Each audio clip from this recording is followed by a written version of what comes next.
दुनिया भर के लोग हमारे देश में आए हुए हैं G20 के दौरान। उन्हें कौन सा भारत हम दिखाएंगे?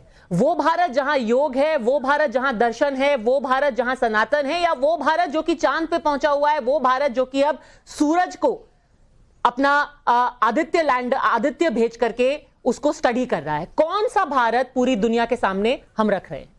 हमें दोनों तरह का ही भारत दिखाना है। दोनों तरह का भारत जाना चाहिए जिसके पास सांस्कृतिक विरासत है।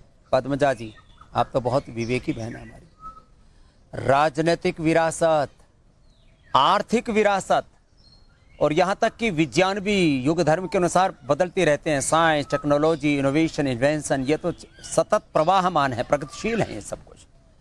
तो राजनीतिक, आर्थिक, मैं तो कहता हूं वैज्ञानिक विरासत से भी ज्यादा बड़ी कोई चीज है, कोई बड़ा तत्व है, वो है सांस्कृतिक विरासत, वैचारिक विरासत। अपने पूर्वजों के ज्ञान विज्ञान प्रज्ञान की जो ये एक यथार्थ ज्ञान की विरासत है, वो दुनिया में किसी देश को आगे बढ़ाती है। आज चाइना आगे बढ़ा, आज जापान आगे बढ़ा, कोई भी, इजराइल से लेकर के और सिंगापुर से लेकर के, मैं तो पूरी दुनिया देख चुका अपनी इन आंखों से। वो बढ़ता है अपनी सांस्कृतिक विरासत के बल पर, अपने स्वाभिमान के बल पर। तो हमें दोनों चीजें दिखानी है। हमें भारत की आर्थिक ताकत को भी, राजनीतिक सामाजिक ताकत को भी दिखाना है, और भारत की आध्यात्मिक शक्ति जिसको सॉफ्ट पावर कहते हैं।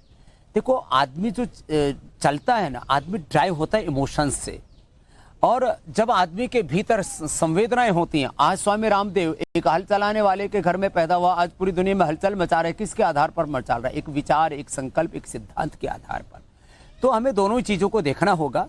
और भारत, देखो, यद्यपि यहाँ पर 80 करोड़ लोग थोड़े कमजोर हैं, एक वीकर एरिया है हमारा, लेकिन 60 करोड़ लोग, किसी अमेरिका की आबादी से लगभग दुगने लोग हमारे यहाँ प्रचंड पुरुषार्थी हैं। तो भारत में, और ठीक है, गरीबी तो अमेरिका में भी है, ब्रिटेन में भी है, यूरोप में भी है, जापान में भी, रसिया में भी, सब दुनिया के देशों के अंदर है।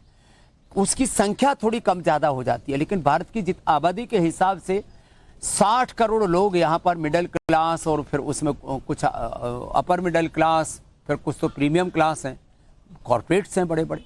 तो भारत में सब कुछ है, और समग्र भारत का दर्शन G20 में होना चाहिए, कि किसी एक पक्ष का नहीं। मैं तो समग्रता का उपासक हूं। ओम पूर्णमदाः पूर्णमिदं पूर्णात् पूर्णमुदच्यते पूर्णस्य पूर्णमादाय पूर्णमेवावशिष्यते।